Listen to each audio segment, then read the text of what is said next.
Suludere ile Safiye arası. Kızpınar mevki.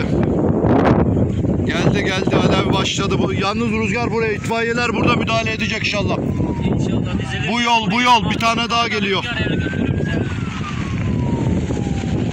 Evet, alevler çok şiddetli geliyor. Ama Allah'tan itfaiyeler çok müdahale etti.